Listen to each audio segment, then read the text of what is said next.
speak now to the leader of the DUP, which, of course, shares power in Northern Ireland with Sinn Féin. Sir Jeffrey Donaldson joins us. Jeffrey, why did your party choose this week to take the action that it has?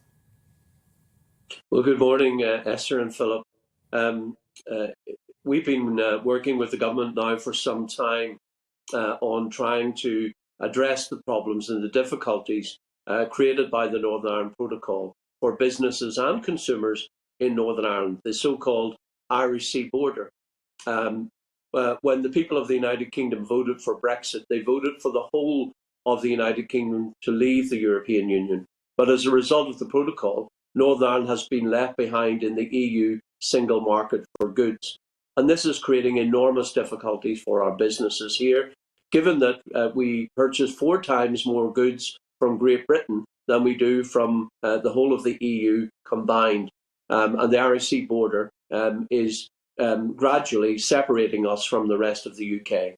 Now, the government has the power under Article 16 of the protocol, where that protocol has created economic difficulty, political instability and societal problems, to intervene and to take unilateral action to restore Northern Ireland's place within the UK internal market. Indeed, the government promised to do so in the New Decade New Approach Agreement, which was the basis for the restoration of our power-sharing government in Northern Ireland back at the beginning of 2020. So over 2 years later, Esther, we've had no action from the government, despite publishing a command paper last July, over 6 months ago, committing to resolve these issues.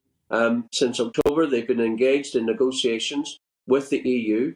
The Prime Minister told me at the Conservative Party conference those negotiations would be short and sharp, lasting perhaps 3 weeks. Over 3 months later, no progress has been made. So enough is enough.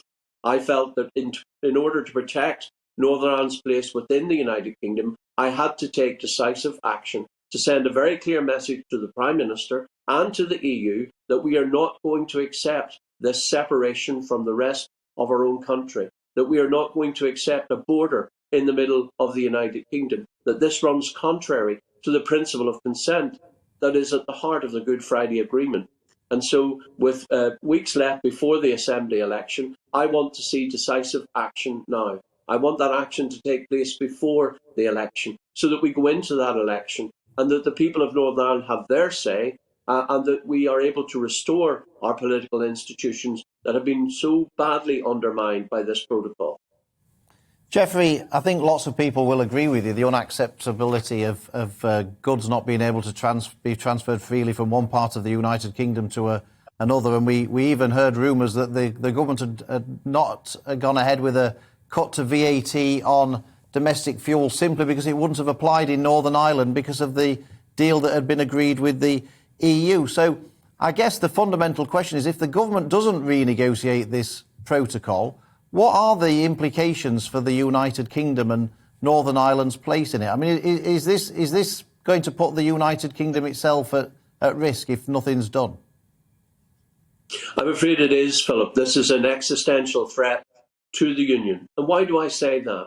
Well, Northern Ireland has been part of the United Kingdom now for over 200 years. The Acts of Union, which are the foundation stone of our union with Great Britain, in Article 6 of that Act of Union, it states clearly, there shall be no barriers to trade within the United Kingdom. That is a fundamental right that the British citizens of Northern Ireland have enjoyed for over 200 years. And yet, we no longer enjoy that right. We do not have unfettered access to our own market within the United Kingdom. There are restrictions on the movement of goods. Many of my constituents are unable to buy goods from suppliers in Great Britain that they could purchase over a year ago before this protocol was brought in. It's no longer available to them. Many companies in Great Britain are saying we no longer supply to Northern Ireland. So over time, our economy will reorientate away from Great Britain, away from the United Kingdom, towards the European Union. We will be engulfed by the EU single market, and that will, I'm afraid, lead to the real potential of Northern Ireland being separated from the UK and leaving the Union. If that happens, Philip, I do not need to remind you that if one part of the UK goes, what happens in Scotland? is there not a knock-on effect here? Now, the Prime Minister appointed himself, and we welcomed this, as the Minister for the Union in the government.